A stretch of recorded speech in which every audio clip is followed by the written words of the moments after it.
Hi guys, welcome back to my YouTube channel. So നമ്മൾ previous ക്ലാസ്സിൽ പഠിച്ചിരുന്നത് നമ്മുടെ 10th ക്ലാസ്സിലെ chapter 1 revolution that influence the വേൾഡിൽ നമ്മൾ എന്തൊക്കെ നോക്കിയിരുന്നു? അമേരിക്കൻ റെവല്യൂഷന് നോക്കിയിരുന്നു, ഫ്രഞ്ച് റെവല്യൂഷന് നോക്കിയിരുന്നു അല്ലേ. നെക്സ്റ്റ് വരുന്ന പോർഷൻ എന്താണെന്ന് വെച്ചാൽ ദ ലാറ്റിൻ അമേരിക്ക റെവല്യൂഷനാണ്. നമുക്കത് എന്താണെന്ന് നോക്കാം. ഓക്കെ, പാർട്സായിട്ട് പഠിപ്പിച്ചാൽ മാത്രമേ അത് മനസ്സിലാകത്തുള്ളൂ. അതുകൊണ്ടാണ് 3-4 വീഡിയോസായിട്ട് ഇടാമെന്ന് വിചാരിച്ചത്. Okay, yes. അപ്പോൾ ഇനി അടുത്ത പാർട്ട് എന്താണ്? The Latin American revolution. എന്താണ് the Latin American revolution? Already we discussed about the American revolution and the French revolution. ഞാൻ ആ വീഡിയോയുടെ ലിങ്ക് ഈ വീഡിയോയുടെ താഴെ കൊടുത്തേക്കാം കേട്ടോ, മെൻഷൻ ചെയ്തേക്കാം. അപ്പോൾ അത് കണ്ട് മനസ്സിലാക്കിയതിന് ശേഷം മാത്രമേ നമുക്ക് തേർഡ് പോർഷനിലോട്ട് പോകാൻ വേണ്ടി പറ്റത്തുള്ളൂ. തേർഡ് പോർഷനായിട്ട് വരുന്നതാണ് ദ ലാറ്റിൻ അമേരിക്കൻ റവല്യൂഷൻ. നോക്കാം. അതിൽ നോക്കിക്കേ, Pablo Neruda the height of the Machu Picchu. Okay, അതിൻ്റെ ആ ഒരു പേഴ്സൻ്റെ നമ്മുടെ ഒരു ചെറിയൊരു ഡയലോഗ്സ് അല്ല, it was not a dialogues. അദ്ദേഹം പറഞ്ഞൊരു ഫേമസ് ആയിട്ടുള്ള വാചകം നമുക്ക് നോക്കാം. This was the dwelling, this is the place, here the broad grains and mercy rose up and feel again like red hell. Here gold thread came of the Wicklow, of the closed lovers, tombs and mothers, kings and players and warriors. Give me back the slaves of your brood.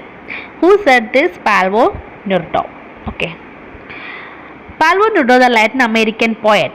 Okay, അദ്ദേഹം ആരായിരുന്നു? Latin അമേരിക്കയിൽ ഒരു poet ആയിരുന്നു. Portrays the site of Machu Picchu, one of the center of the ancient South American civilization. What all can you find out this poem? നമുക്ക് Latin south American ടൈമിൽ അദ്ദേഹം പറഞ്ഞ ഈ ഒരു പോയം എല്ലായിടത്തും നമുക്കിപ്പോൾ മാച്ചോ പിച്ചോയിൽ പോകുമ്പോഴത്തേക്ക് തന്നെ അവിടെയൊക്കെ ഒരുപാട് സെൻറ്റേഴ്സിൽ ഓരോ സൈഡ്സിൽ ഇങ്ങനെ നമ്മുടെ കോട്ടിൽ ഇങ്ങനെ കുത്തി വെക്കുക, അല്ലെങ്കിൽ അതിനെ ആ ഒരു അദ്ദേഹത്തിൻ്റെ പോയം തന്നെ ഹാങ് ചെയ്തിടുക എന്നുള്ളത് സൗത്ത് അമേരിക്കയിൽ കാണപ്പെടാൻ സാധിക്കുന്നതായിരിക്കും. സോ ആ ഒരു പോയമായിട്ട് ബന്ധപ്പെട്ട് തന്നെയാണ് അദ്ദേഹം പറഞ്ഞ് എന്തൊക്കെയാണെന്ന് നോക്കാം. So abundance of resource, cultivated massive, reared sheep, secured wealth through trade. Abundance resource എന്ന് പറഞ്ഞാൽ എന്താണ്? സമൃദ്ധിയോടുള്ള റിസോഴ്സസ്, ഒരുപാട് ധാരാളം റിസോഴ്സ് നമുക്ക് ആവശ്യമാണ്. എവിടെ? ലാറ്റിൻ സൗത്ത് അമേരിക്കയിൽ. കൾട്ടിവേറ്റ് മാസി, ബ്രെഡ്, വീറ്റ്, അങ്ങനത്തെ പല രീതിയിലുള്ള ക്രോപ്സിനെയൊക്കെ കൾട്ടിവേറ്റഡ് ചെയ്യണം. റിയഡ് ഷിപ്സിനെ കന്നുകാലി വളർത്തണം.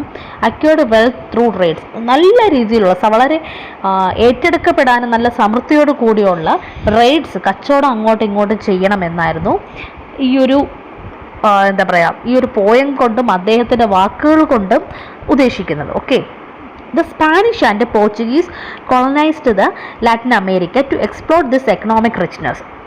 Let us examine how the colonial rule affected the life of natives of the Latin America.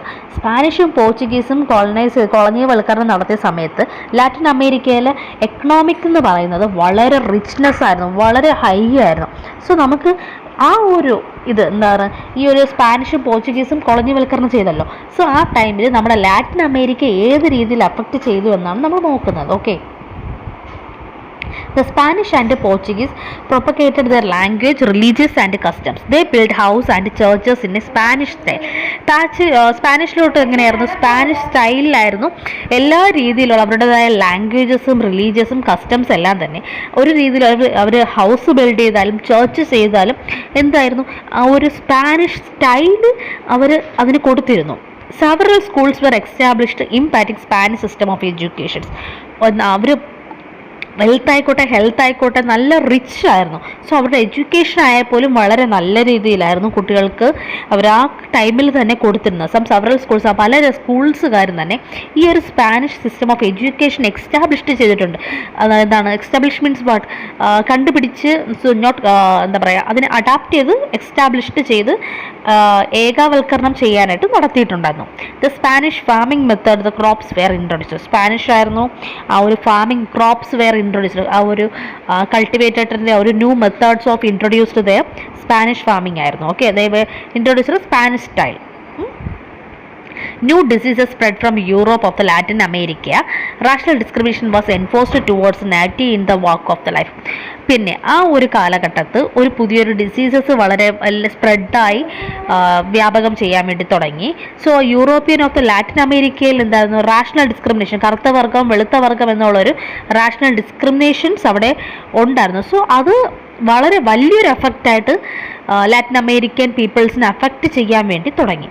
The looted the resource of the wealth and the Latin America people enslaved the natives of the workers' revolution led by the Jose de Santin, Francisco Miranda, and Simon Bolivar, etc. lead Latin American countries to be the independent. അപ്പോൾ കോളനിവൽക്കരണം already എവിടെയൊക്കെ നടന്നു, സ്പാനിഷിലും പോർച്ചുഗീസിലും നടന്നു. So അതേ same system തന്നെ നമ്മൾ എങ്ങോട്ട് വരാൻ വേണ്ടി തുടങ്ങി, ലാറ്റിൻ അമേരിക്കയിലോട്ടും വരാൻ വേണ്ടി തുടങ്ങി. സോ അവിടുത്തെ സ്കൂൾസ് ആയാലും വെൽത്ത് ആയാലും എല്ലാം തന്നെ നല്ല രീതിയിൽ പൊയ്ക്കൊണ്ടിരിക്കുന്നതായിരുന്നു. പക്ഷേ ആ ഒരു കാലഘട്ടത്ത് പുതിയൊരു വ്യാപകരമായ ഒരു അസുഖം പടർന്നു പിടിക്കുകയും എല്ലാവർക്കും അസുഖം ഒരുപാട് പേർക്ക് ബാധിക്കപ്പെടുകയും ചെയ്തു. പക്ഷേ അതേ ടൈമിൽ തന്നെ നമുക്ക് എന്തുണ്ടായിരുന്നു, അവിടെ റാഷണൽ ഡിസ്ക്രിമിനേഷൻ ഉണ്ടായിരുന്നു. എന്ന് വെച്ചാൽ കറുത്ത വർഗ്ഗക്കാരും വെളുത്ത വർഗ്ഗക്കാരും തമ്മിലുണ്ടായിട്ടുണ്ടാകുന്ന ഒരു ചെറിയൊരു പോരാട്ടം. സോ അത് ലാറ്റിൻ അമേരിക്കക്കാർ അവിടെ ഉണ്ടായിരുന്നതായിരുന്നു. പക്ഷേ ഈ ഒരു ലാറ്റിൻ അമേരിക്ക നടന്ന സമയത്ത് ലാറ്റിൻ അമേരിക്ക ഇൻഡിപെൻഡൻ്റ് ആക്കാൻ വേണ്ടി മുന്നോട്ട് വന്ന വ്യക്തികളുടെ പേരാണ് ഇത് കൊടുത്തിരിക്കുന്നത്. ആരാണ്? Jose de San Martin, Francisco Miranda and Simon Bolivar. Simon Bolivar എന്ന് പറയുന്നത് നമുക്ക് ലാറ്റിൻ അമേരിക്കയിൽ വളരെ ഫേമസ് ആയിട്ടുള്ള ഒരാളാണ്. അദ്ദേഹത്തിനെ പറ്റി പഠിക്കുവാനാണെങ്കിൽ ഒരുപാട് തന്നെ നമുക്കുണ്ട്. Okay, lead Latin American country to be independent. അദ്ദേഹമായിരുന്നു ലാറ്റിൻ അമേരിക്കൻ കൺട്രിയെ ഇൻഡിപെൻഡൻ്റ് ആയിട്ട് നിർത്താൻ വേണ്ടി ഈ 3 വ്യക്തികളായിരുന്നു ഏറ്റവും കൂടുതൽ ഹൈലൈറ്റ് ആയിട്ട് മുന്നോട്ട് നിന്നിരുന്നത്. ഇത് കണ്ടോ, ഈ ഒരു പിക്ചറാണ് മാച്ചോ പിച്ചോ എന്ന പേര് നൽകപ്പെടുന്നത്. കണ്ടോ, ആ ഒരു പിക്ചറാണ് ടെക്സ്റ്റ് ബുക്കിലുള്ള ഒരു പിക്ചറിനെയാണ് ഞാൻ ഫോട്ടോ എടുത്ത് കാണിച്ചേക്കുന്നത് കേട്ടോ. ഓക്കെ, സോ നമുക്ക് ഓരോ പോർഷനായിട്ട് പഠിച്ചാൽ മാത്രമേ അത് എന്താണെന്നൊക്കെ മനസ്സിലാകത്തുള്ളൂ. സോ ലാറ്റിൻ അമേരിക്ക എന്നുള്ളത് ഞാൻ ഒരു ടോപ്പിക്കായിട്ട് ഇടാനും അടുത്തൊരു ടോപ്പിക്കായിട്ട് ഇടാനായിട്ടാണ് പോകുന്നത്. സോ ഇതിൻ്റെ കണ്ടിന്യൂഷൻ നെക്സ്റ്റ് പാർട്ടിൽ വരുന്നതായിരിക്കും. So keep watching my channel. So thanks for watching my video. Please like and subscribe my channel. Thank you.